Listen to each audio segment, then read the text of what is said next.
Hold on. Nope, it's good. Hi. Oh, hello. Oh, hey. Hi, my peoples. It is time for the inaugural coronation episode of Sheba Sundays. Welcome. You're welcome. You're welcome. Sorry if I just flashed you, but also you're welcome because people pay a lot of money for that. How are you? Hi. Billy's over there. You might see him. He's so cute. Hey, I'm Sheba. Good to see you. What an existence we live in. Yeah, really inspired me to put a camera on as I do what I typically do, which is kind of talk to myself and think all my thoughts and make myself laugh. And so now y'all get to see that.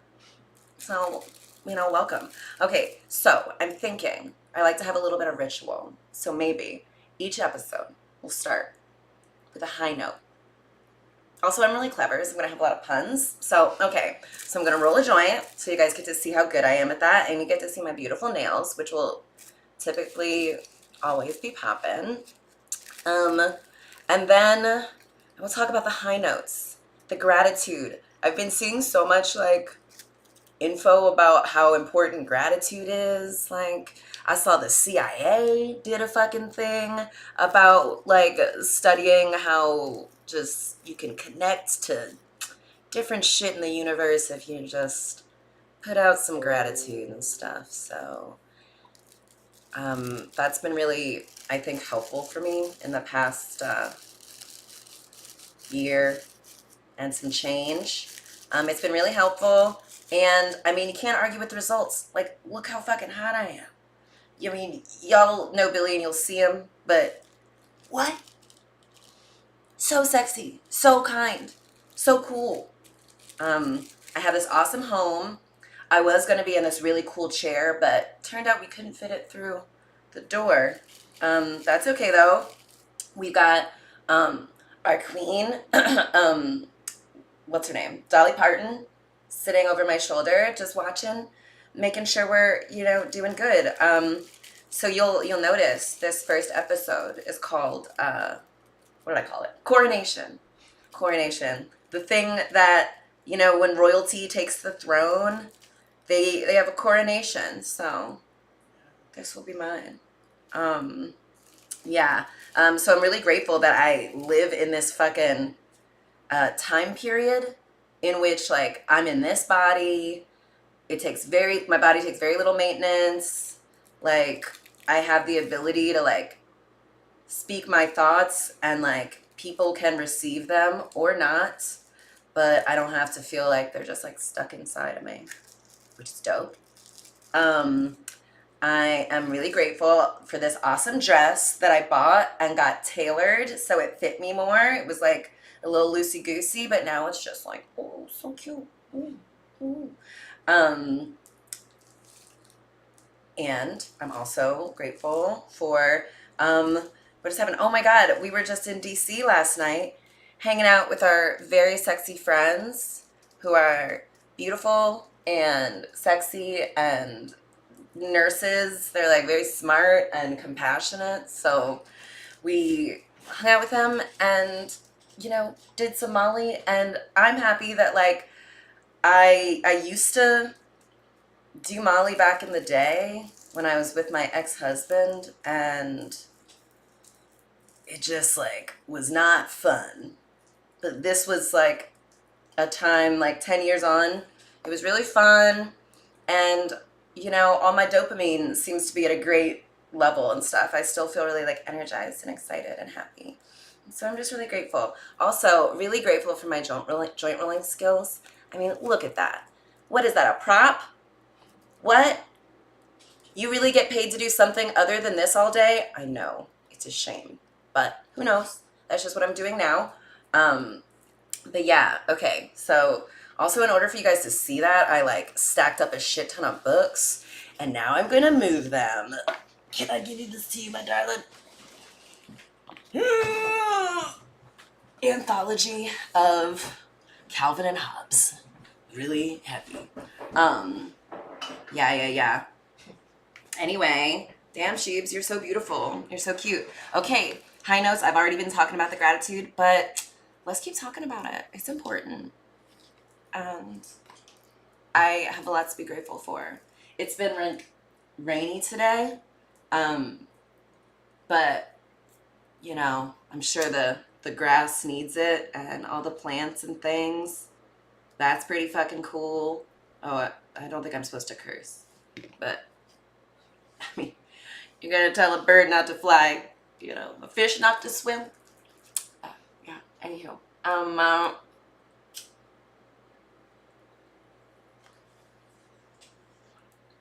if you are also joining me in a smoke high notes, please type the things you're grateful for in the comment.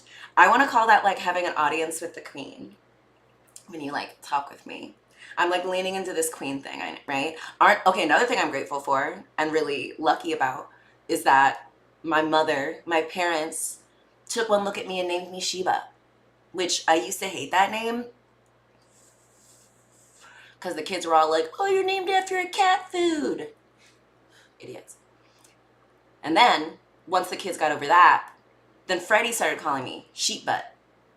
So it took me a minute to really get used to my name. And now it's awesome when I like tell people my name, they're like, "Oh, oh." It's great. It's got a great connotation in people's names, people's minds. So it's gonna keep going like that. And yeah. So Billy, what are you grateful for?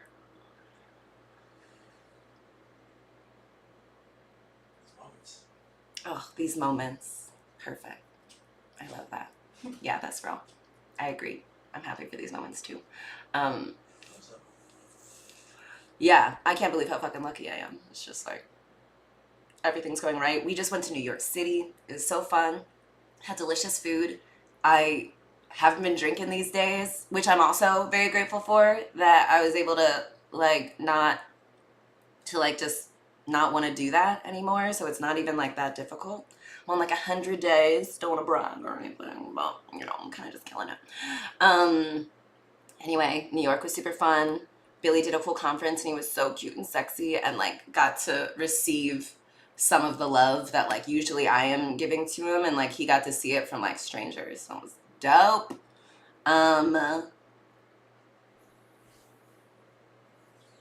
Yeah. Also, I noticed since I stopped drinking, Sundays are way less anxiety filled for me. I used to like feel like catatonic on Sundays, just like with anxiety for the week, which is funny because I have a very laughably, cartoonishly easy job that has like little oversight, very little demands. The demands that they do have are like clear and like easily attainable. But even still, I was like dreading going to work. Thought I was going to get fired, all these things. But not only have I never gotten fired, I keep getting performance awards. And it, like, that combined with all the other things I've been learning about, I'm like, oh shit, I think we gotta chill a little bit more. I think we all have a lot more power to like create the lives we want than we think. Um, yeah. So actually, that's what I wanted to talk about in this inaugural Coronation episode. Um, Power, because like I feel like I can't like talk about being a queen without like talking about power, without talking about the responsibility that comes from power and shit. Um, uh, what's that girl's name? Queen Elizabeth just died. Queen Elizabeth. People were very sad. They like canceled, fucking surgeries and stuff, and like closed everything in the UK for like 12 days. And I just gotta say, I expect that when I die. I expect you all to not be able to attend work. I expect your employers to be like, I get it. I get it. Totally. Take all the time you need. I expect people to like reschedule their necessary surgeries so that they have adequate time to mourn me. And yeah, another thing though, I'm like girl, you the Queen of England. I get the like awesomeness of like being born and people just being like, yeah, you're the queen. You're a princess and you're gonna be a queen one day. It's easy. You don't have to do anything. You already are that. And like, I don't know, it just seems like a lot of poverty, a lot of hunger and violence and murder that went on underneath the queen's watch as she, kind of just continued the like image-based traditions of stuff, which is cool. I get it. I love an easy job. I stan a get money bitch. Love that. But I also feel like it's not a great use of your power. Like, and I don't like the idea that's like, well, she has to do this. She the queen. She can do whatever she wants. And she did, which, like, people loved her. So, good for her. But, I don't know. That's not the type of queen I'm going to be. Be fucking better. Another person recently in the news. Jerry Jones. Someone, obviously, I don't know anything about or care anything about, other than, to connect this to everyone's collective consciousness. Jerry Jones, he's the owner of the Dallas Cowboys, which is a football team, which is not soccer. It's an NFL football team.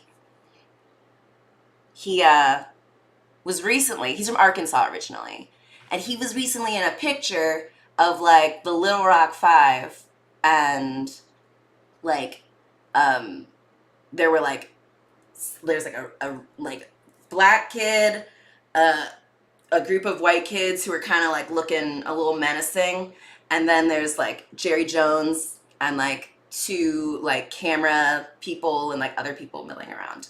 Okay, Jerry Jones, 14 years old in this picture. 1 year younger than Emmett Till. He like, people are mad, They're like, what the fuck? Like, we can see you, dude. Like, what did you... And I've heard a lot of the people with power at like these sports stations and things are like, oh, come on. It was 66 years ago. He was 14. What do you expect him to do? Stand up in the face of injustice?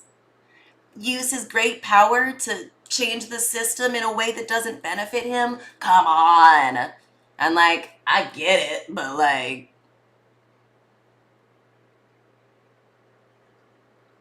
it just feels like, oh, and then connected, like, I'm going to collectively call them black millionaires and billionaires.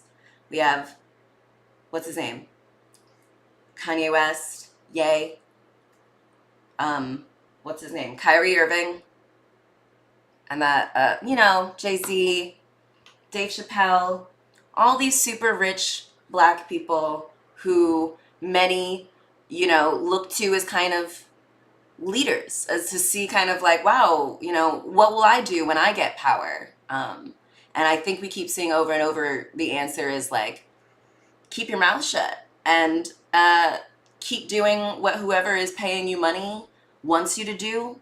And like, don't stand up to other millionaires, don't mess up your check.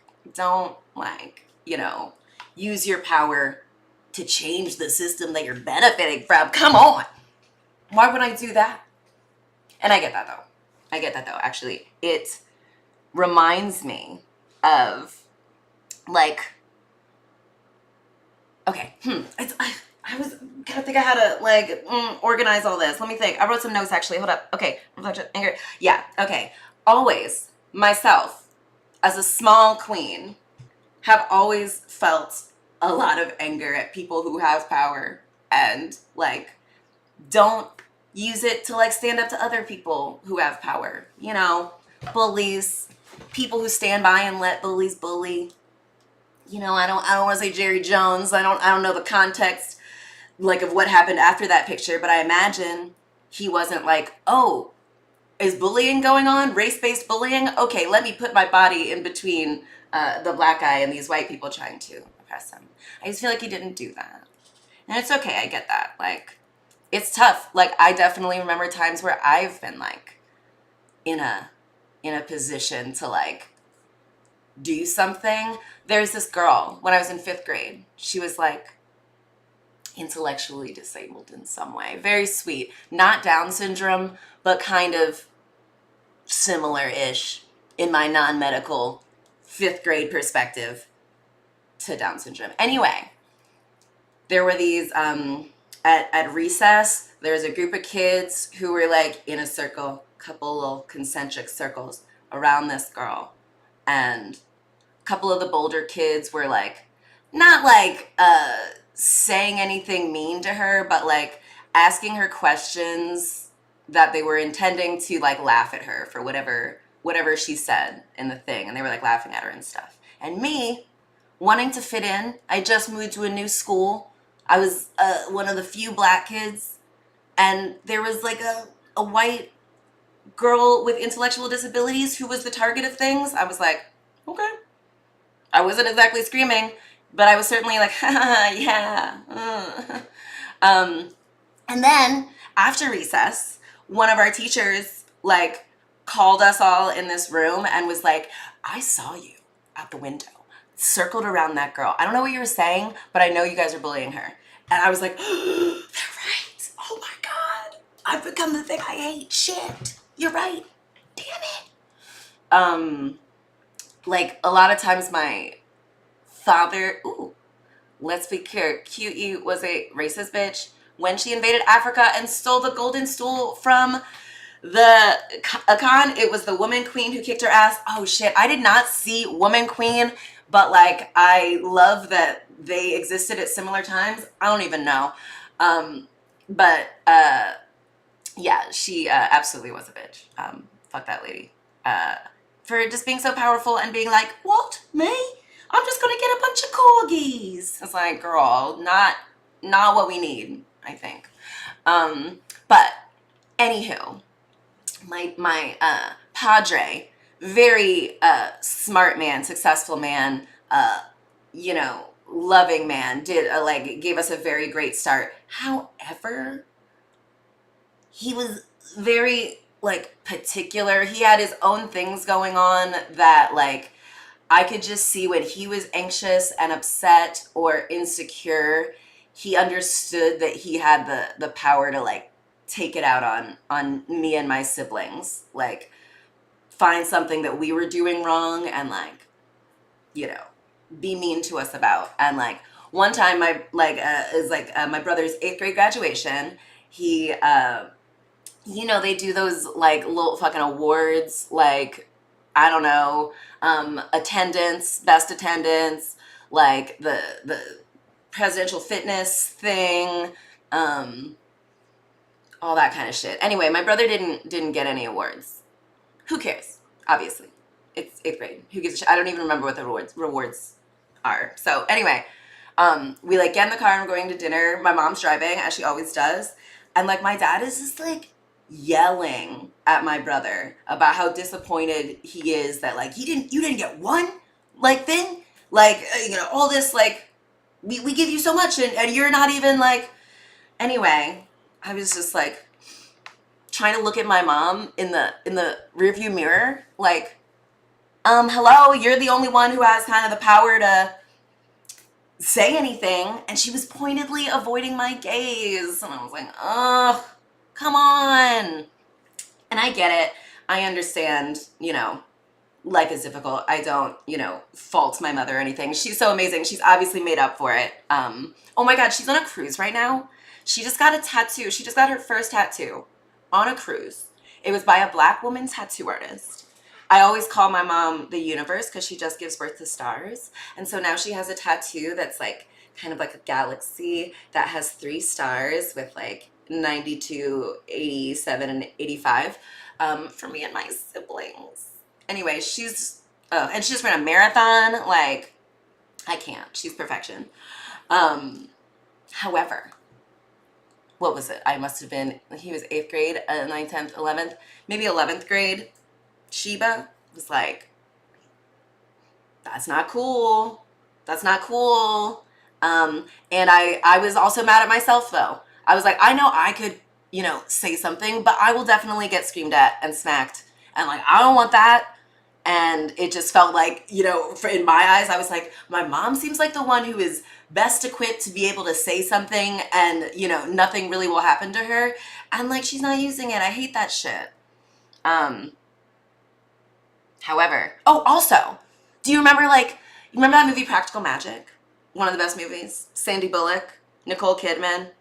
What's her name? I don't remember her name, but she's so good. The aunts. Is it Rizzo? Rizzo, the one from, what do you call it? Grease? Okay, Billy's not going to help on this one. He doesn't know about this. Okay, Practical Magic. Great movie. Iconic film. We're going to watch it again soon. There's that part where, Sandra Bullock's two girls are getting bullied by a bunch of kids who are like, witch, you're a bitch. And they like throw a rock at her, and like the redhead daughter is like, yo, mom, you're a fucking witch. You have all this power and you're not even using it to like help people. We're getting hurt. Like, what the fuck? And I felt that. I was like, yo, if you have power, why are you like allowing all this shittiness to continue? Oh my God. It's Auntie's favorite movie ever. It's so good. It's, oh my God, the power of sisterhood. Like, dudes are crazy, and like sometimes just kill them the one time. That's all you need. Otherwise it gets crazy. Anyway, I related to that. I was like, damn, that's shitty. And then I learned about the bystander effect in psychology. When you like when there's a lot of people around and something is happening, someone needs help, someone's having an emergency, there's something like bad going on, the more people there are, the less likely someone is to like call the police or intervene, because everyone's like, well, there's so many people here, someone's gonna do it. And then no one ever does it because everyone's thinking that someone else will do it. And I learned about this from this like Kitty Genovese case. It was like in New York. She was like, on a street with like a bunch of apartments where people were, and she was getting assaulted, and she was like yelling for help. And there were all these people who like saw, but no one called the police. The guy like went away. No one called the police. Dude came back and killed her. And like, everyone was just like, I thought someone else was gonna do something about it. And it's just like, ugh, I don't know. There's just so many things that like stuck out for me that I was like, I don't know. I think we all have a lot more power than we're being told that we have. And I see that like we're all really good actually at acquiring power, but like no one seems to know what to do with it once they have it. Like all the black billionaires are like, me? I have millions and billions, and but what can I do? Like, I'm just playing basketball or telling a joke, or I hang out with all these millionaires and billionaires who do all of the stuff, and I'm the only one, who could be like, hey, other billionaire, maybe you shouldn't use your money like that. But who am I? And it's like, okay, if even you can't risk a job, risk people being mad at you, risk people not inviting you to something, like if you can't do it, how are us laborers, us working class people gonna do it? How are we gonna change any system? And I think probably they recognize that like, yeah, the system sucks and you hate to see it, and like, we see what power has done before to kind of show that like, I totally get it. Yeah, I'm gonna give money to this charity, I'm gonna start a nonprofit, and I'm gonna do all this stuff. But then they just get to write it off on their taxes, and surprisingly, all the ills of society still exist. We still have poverty, we still have hunger, we still don't get sick, y'all. Like, please, I have, atypically really good fucking health insurance. And even I know. And we just hung out with our very sexy, awesome nurse friends. And even they were like, don't get sick. It's just, the system is not designed to heal you. It's designed to like make money off you being sick and stuff. Oh, so that's also why I like stopped drinking, because I was like, yo, this beautiful vessel that I'm grateful for takes almost no maintenance, and I'm just gonna like drench it in poison. I'm gonna be so pissed if something happens and the doctor is like, well, it looks like you drank too much and it's too late. I'm gonna be like, oh damn it, you're right. Oh, anyway, that's another way to like, you know, if you have power, you kind of gotta do something. And so I don't want to spend all my time harping on, you know, how other people should do it and stuff. Because I also get it. I get it. Like that time I was in the bullying circle of people, I was like, oh shit, yep, okay, I have power. I was also, when I was a freshman in high school, oh, hey, Kenny. Love you so much. When I was a freshman in high school, I was president of the student body or whatever. I like, obviously I didn't know anyone, like no one knew anyone because we had just started high school. So it was kind of a popularity contest. So I was like, oh my God, people like me and think I'm interesting. So that was awesome. Loved that. But also I realized once I was there, I was like, oh, we're not, okay, no one else really knows what they're doing. We're not really like doing anything. I think we like, I don't know, like organize the dances, but I was always like, I don't want to do it. I want the glory, but I don't want to do any of the work, I realized about myself. And we had dress down days where you could pay $1, because I went to Catholic school. Bishop Ireton, Dave Grohl went to my high school also. Anyway, we had to wear uniforms, and so we would occasionally have these dress down days, and it was like a kind of a fundraiser. Like you could pay $1 and you could wear your regular clothes to school. And you know, I think other people in the student body, you had to like collect the dollars when people come in the door. And like, yo, I'm 13. I'm like, I want everyone to like me. I recognize my power, and I'm like, you know, as people are coming in, I'm like, oh, $1, yeah, you look great, blah, blah, blah. Not even one of my friends, but one of like the cooler guys was like, can you just let me in? I don't know what to pay. I was like, I don't have $1 on me. And I was like, I get it. I usually don't have $1 on me. Like, you know, yeah, it's fine.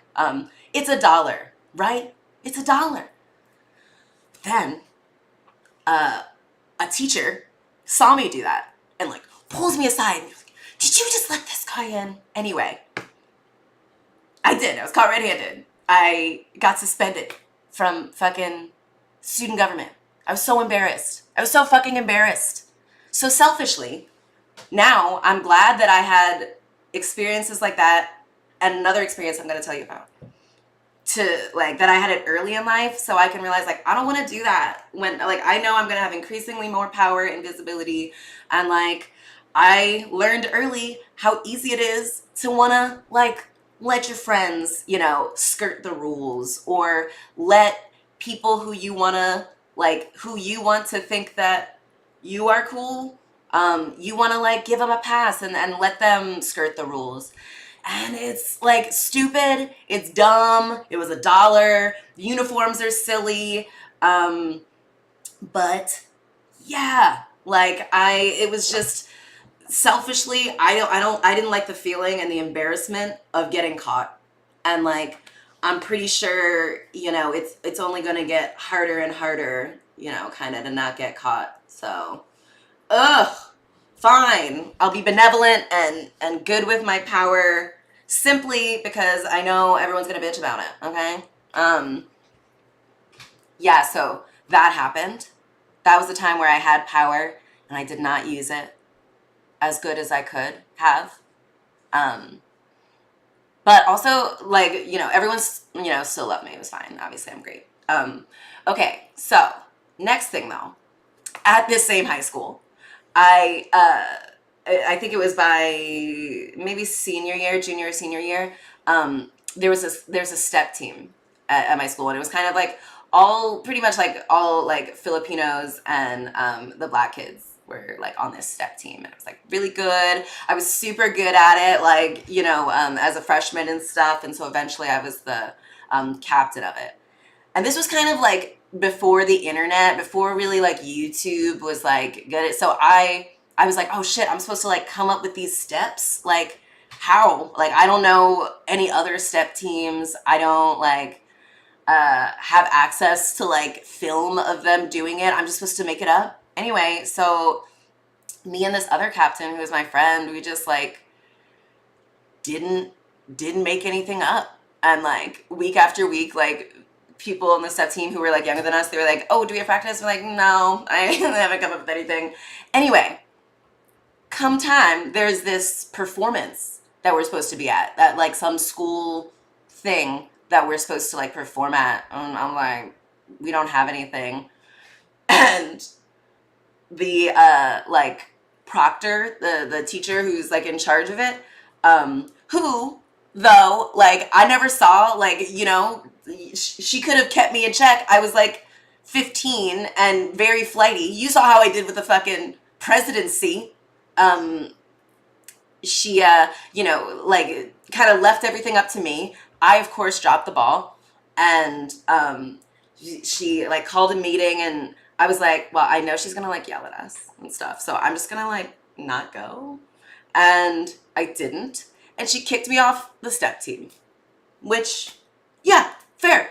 I had all the power to run it, and I didn't do anything. And then I was like, I don't even want to hear about it. I don't want to hear you yell at me. So, and it's like, So I had another early on experience of being like, shit, like, okay, it's stressful to have a lot of power and responsibility and to like fuck it up. That's how I could never be a nurse or a doctor. Like literally someone's like life and death is in my hands. That's why I, you know, really don't have any interest in being like a trial lawyer or anything like that. Like someone's life in my hands, I'm probably just going to take a nap, if I'm honest. Like, I will refer you to some other great people, but, like, it's not me. And I have to know that about myself.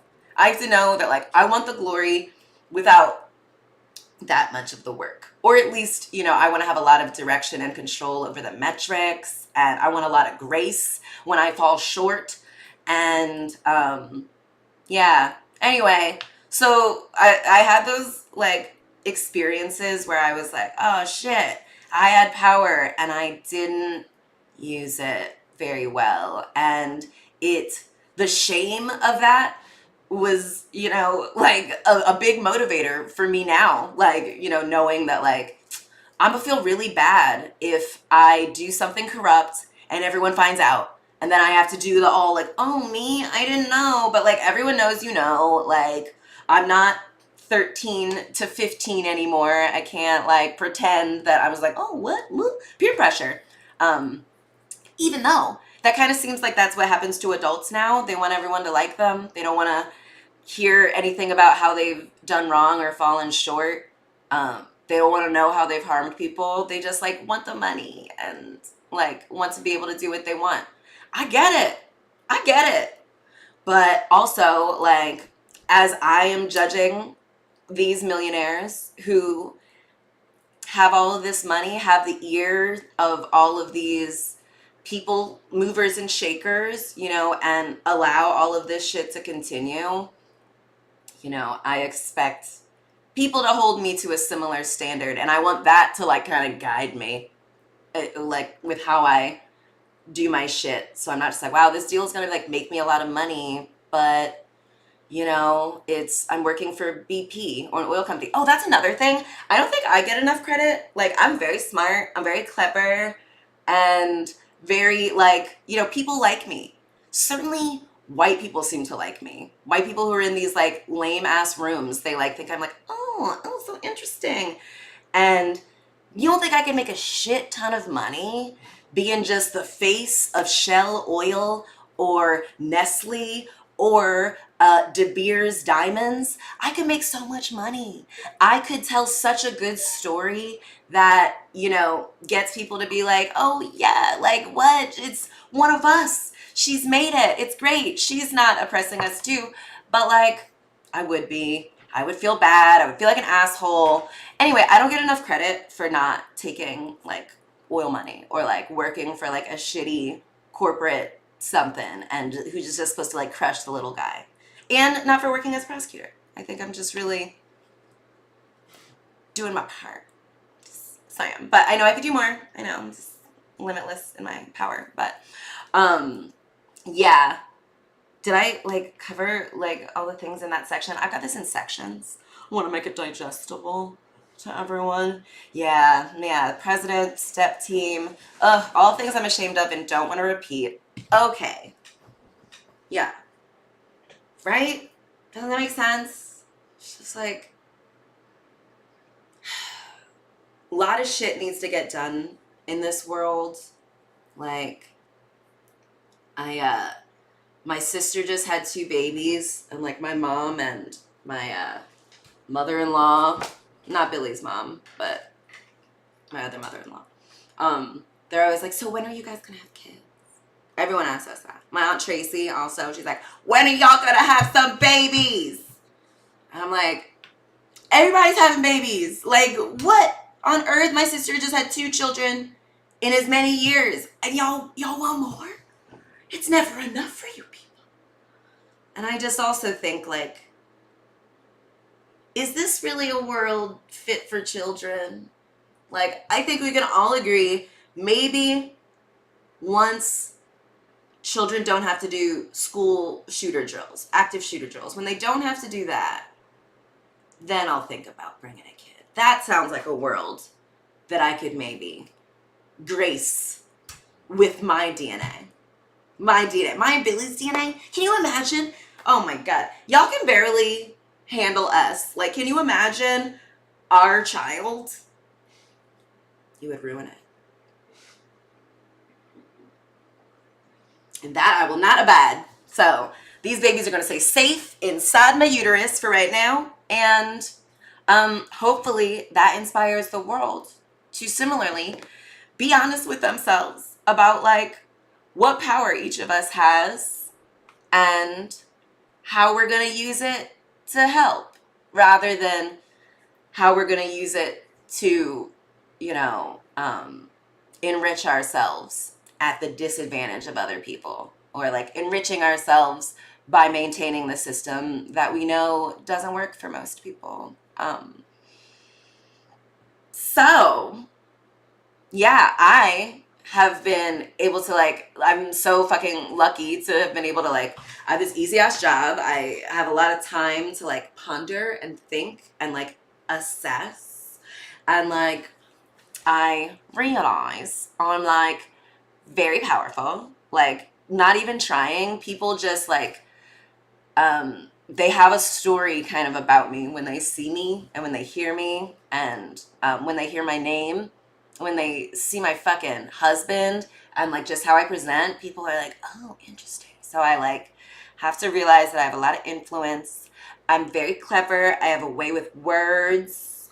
I've been described as a word witch. So I'm very powerful, using my words to create the reality I want. And look at this. Miss Dolly. She knows. She gets it. And so yeah, that is what this Sheba Sunday is.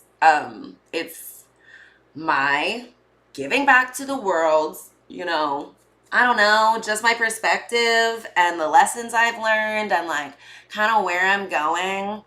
And hopefully that helps someone else be oh, maybe this thing that I have always been good at or been drawn towards or people have always commented on is something that I want to do more of and hone and, I don't know, use it to help.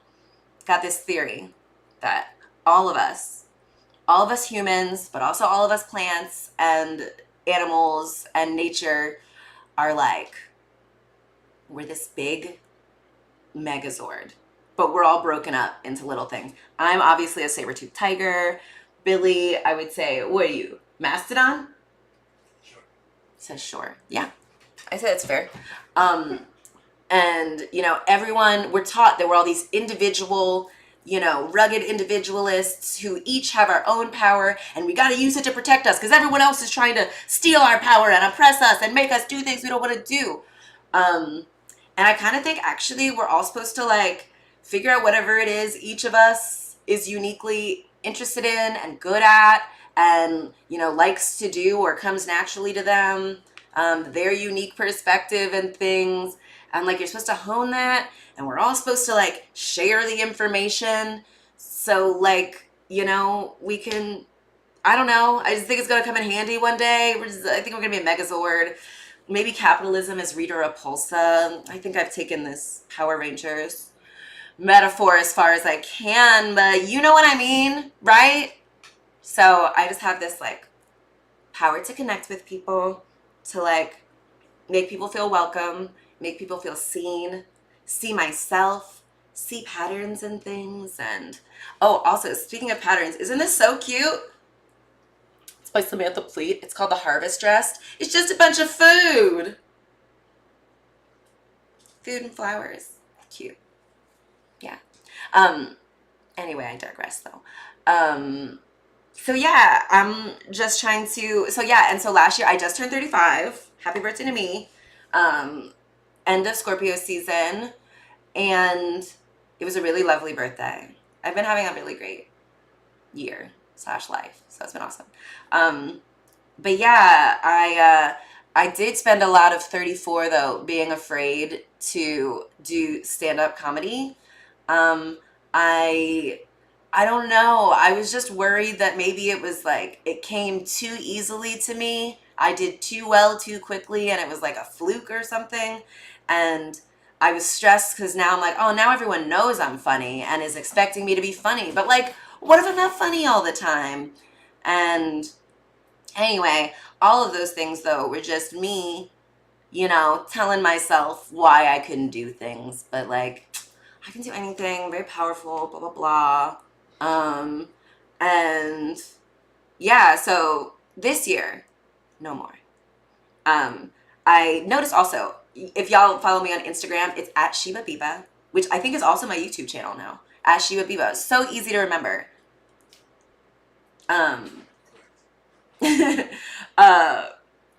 If you follow me on Instagram, I post not like regularly, but like I'm trying always to like post a little more. And I like reframing it to like, okay, maybe I didn't get up on the stand-up stage, but every time that I, post something on Instagram or Facebook, every time I like kind of reveal some of myself, all my writings, all my, little things I do with Billy, those are like giving people like another piece of who I am and of the performance of this being called Sheba, And so that has been really fun to do that. And this little podcast thing is the next evolution of that. So what to expect from my reign as Queen of Sheba Sunday. It's going to be lots of hilarious puns, like high notes. There's going to be lots of beautiful, salient connections and metaphors and stories, jokes, critical analysis. Another, like, to help you wrap your head around what is going on. I always used to love in Arabian Nights, sorry, I thought the ring light was about to fall. Okay, in Arabian Nights, there's this king who his first wife like cheats on him or something, and he's so mad and distraught that he kills her and vows that he's going to marry a new virgin every night, and he's going to kill her in the morning, just to like, whatever, how dudes handle trauma, just really inappropriately and ineffectively. So he's marrying virgins. He's murdering those virgins in the morning.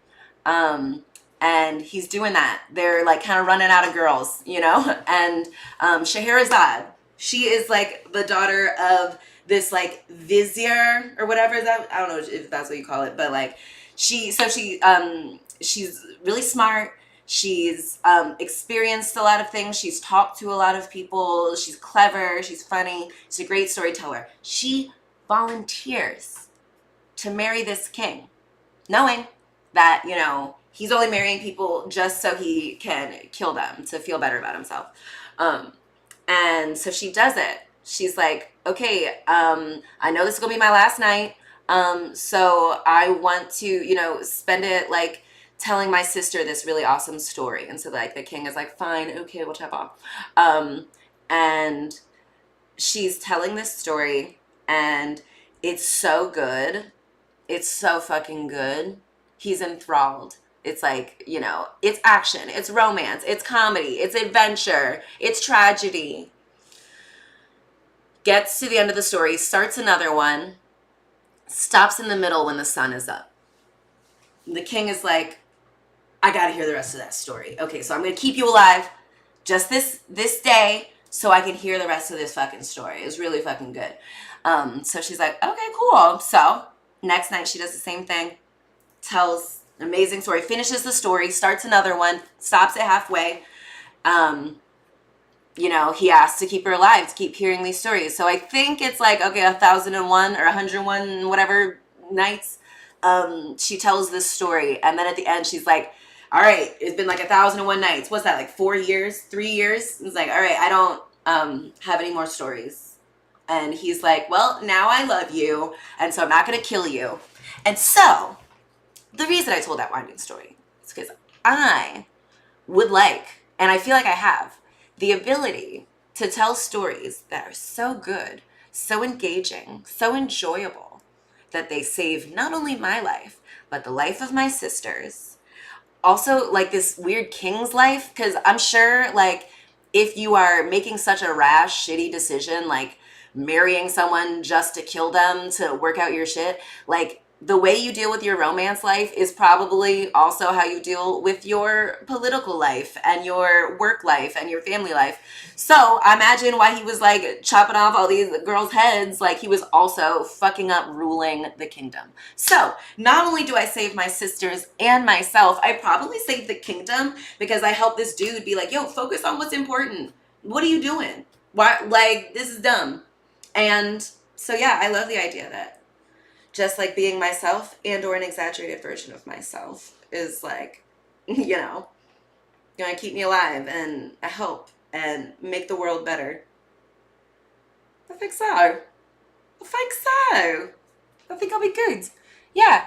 Because if anything, it got me this hottie Billy. This mouth. I am great at blowjobs, but I'm also great at talking, obviously. That's why you guys are here. So yeah, I just want to use it to help and heal. And that is my gift to the world, even though the world, I don't think I owe the world anything. But also the world doesn't really owe me anything. I have a really nice life. So I'll do you the solid, world, and I expect it to come back though. Like, I hope you take whatever I say. I hope something resonates and like maybe connects something that you've been like mulling over or whatever, and makes you feel a little less alone, a little more seen. Because let me tell you, mama, I'm good at seeing people. I think. I don't know. No, just kidding. I do know. I'm great at it. And so, yeah, I want to like just share kind of the stuff that I see, the things I've experienced, how I have processed them, and how I kind of think it has led me to where I am, which again is this really amazing, like awesome existence. And hopefully it can help other people get to like whatever their dream existence is. Because, yeah, I think it's probably possible. Like, reframing what your understanding of a perfect existence is and achieving that shit. Yeah.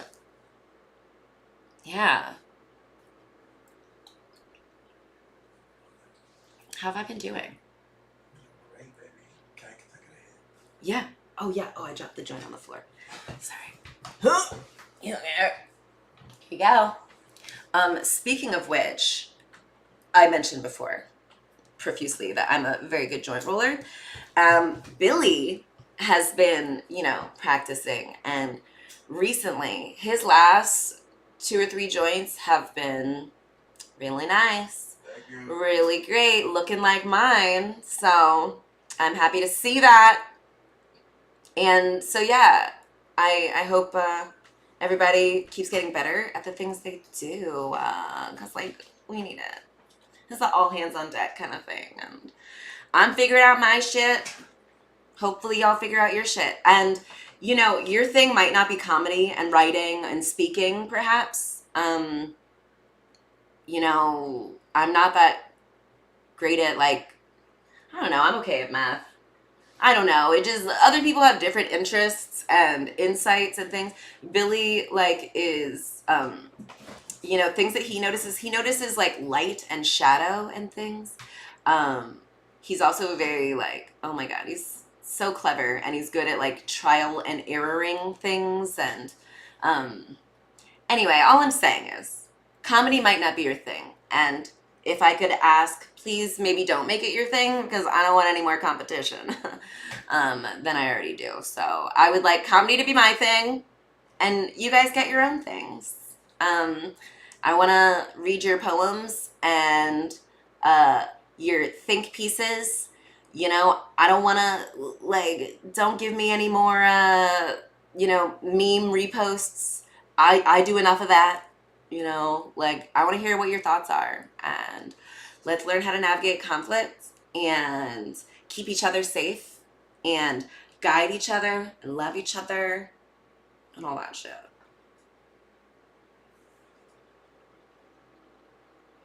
At the beginning of this, we were listening to songs that Billy created, like on the computer. He's so talented. So I'm just like really excited. Like I can't believe, again, circling back to gratitude, I guess, that yeah, I have like a partner who's like very good at creating everything he wants. And now I recognize that power, like I have access to that too. Ooh, you hoes not ready, but that's okay. You don't need to be ready. It's gonna come anyway. You're gonna figure it out. Us people are very adaptable, so it's gonna be great.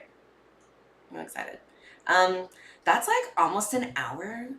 I'm really impressed with myself. I don't want y'all to get too bored, and I kind of want to finish this sandwich, a breakfast sandwich that I didn't really eat much of. Um, yeah. Okay. Yeah. So thank you for coming to my coronation episode.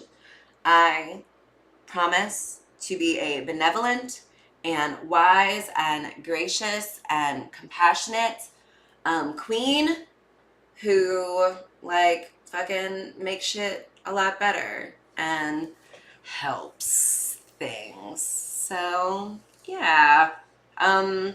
Don't know what the next episode is going to be about, but it's probably going to be even better than this one. So you don't want to miss it. Because that's the thing about me. I get better like every time I do anything. So gotta do that. Oh my god. My aunt says I am always impressed with you. And oof, maybe I'll talk about my aunt and all the awesome people in my family next one, because that is some high praise coming from a queen herself. So I'm really excited about that. And that helps like guide me and redirect me too. I'm like, oof, sweet. Okay, auntie thinks I'm awesome and is impressed with me. Okay, I must be doing something right. So let me keep figuring this out. Please stick around as I figure shit out. Make it look effortlessly cool. Trust that even though it looks like I'm effortlessly cool, I am clumsy as hell. I am making shit up as I go along. Things just spring out of my mouth sometimes, and I'm like, oh, shit. And like then I just have to go with it. It's a journey. So I would love if I could please just give me the grace and never-ending kind of support and chances that we give to rich men every day. Yeah. If you happen to see a picture of me in an iconic bullying picture, yeah, maybe just do me a like, well, she didn't know what was going on. Yeah, just give me one of those. Just kidding. Okay, whatever. Thanks, you guys. Happy Sunday. Have a great week. Try and think of the things that you're grateful for, because it just helps sometimes. I'm super anxious all the time. Not as much anymore, specifically because I'm like, okay, when I'm anxious, what am I grateful for? Oh, I'm grateful for these great tits. Oh, I'm grateful for my smooth skin. Oh, I'm grateful for, the sun and all that stuff. So, yeah. All right, y'all. Love you. You're amazing. I accept the royal crown title. Boop. Thank you. You're amazing. Okay, I'm going to play another one of Billy's songs on the way out. It's going to be really good. Let's see. What do we got here? Okay, we'll just do that. All right. Love you. See you next week. Oh my God, come to Breadlums next week. That's another cool thing that we're doing. It's a what do you call it? Launch party, kind of, where we like do a little table read. We give you a teaser trailer of this project that Billy and I and 3 other people have been working on. It's so fucking good. Okay. Anyway, love you guys. Okay, now this is going to be a not seamless transition. Okay, ending.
What if you want to carry my